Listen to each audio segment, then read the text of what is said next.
Depuis le 24 avril 2019, le monde du foncier et de l'immobilier vit une révolution.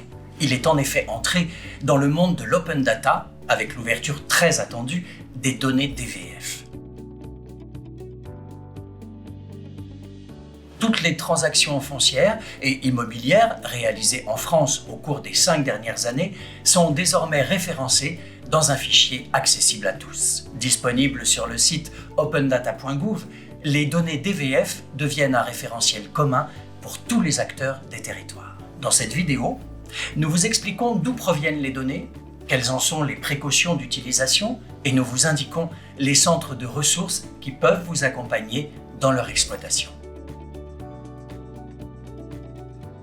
En France, les mutations foncières et immobilières font l'objet d'un enregistrement par les notaires. Pour des raisons légales et fiscales, les notaires transmettent ensuite les documents à l'administration qui alimente ainsi une grande base de données appelée BNDP. Le fichier DVF est une extraction informatique de la BNDP, dans laquelle les informations sur les transactions sont enrichies avec des informations cadastrales.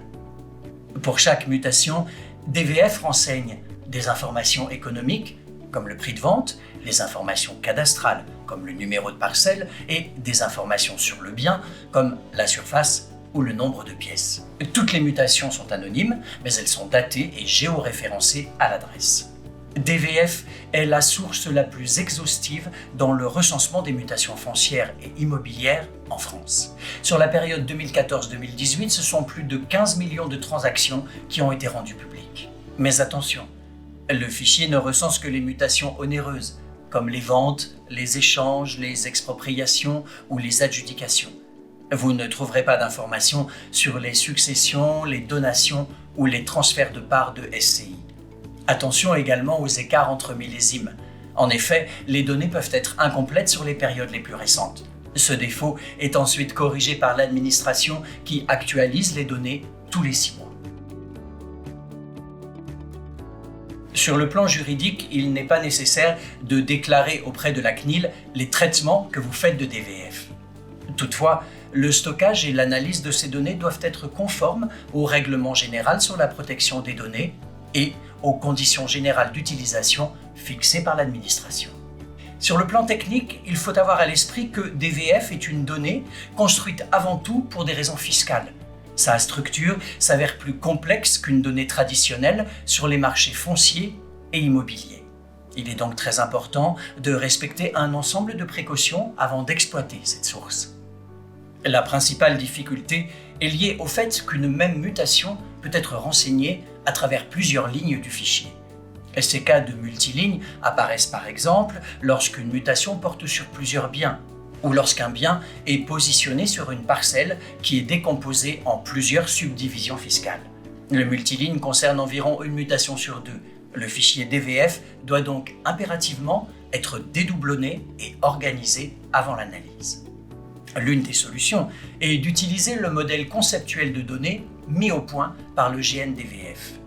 Ce modèle conceptuel décompose le fichier DVF en plusieurs tables, et notamment en une table dans laquelle chaque ligne correspond à une transaction.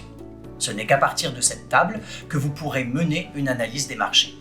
Toutes les informations concernant le modèle conceptuel de données sont disponibles sur le site www.groupe-dvf.fr. Vous y trouverez également un guide de l'utilisateur qui rappelle toutes les précautions méthodologiques et présente des solutions techniques adaptées. Afin de faciliter l'accès aux fichiers DVF, les acteurs mobilisés autour des données immobilières et foncières se sont regroupés au sein d'un fonds de dotation appelé LIFTI. Le LIFTI a été un interlocuteur privilégié de l'État dans la mise en place de l'open data. Aujourd'hui, c'est un centre de ressources incontournable pour une utilisation professionnelle des données DVF. Sur le site lifti.org, vous trouverez un ensemble d'informations utiles autour de l'exploitation de ces données, ainsi que des renseignements sur les groupes de travail thématiques dans lesquels les utilisateurs partagent leur expérience et élaborent des méthodologies communes. Et si vous êtes intéressé par l'open data et par DVF en particulier, n'hésitez pas à visiter le site du LIFTI et à vous inscrire à tout moment dans l'un de nos groupes de travail.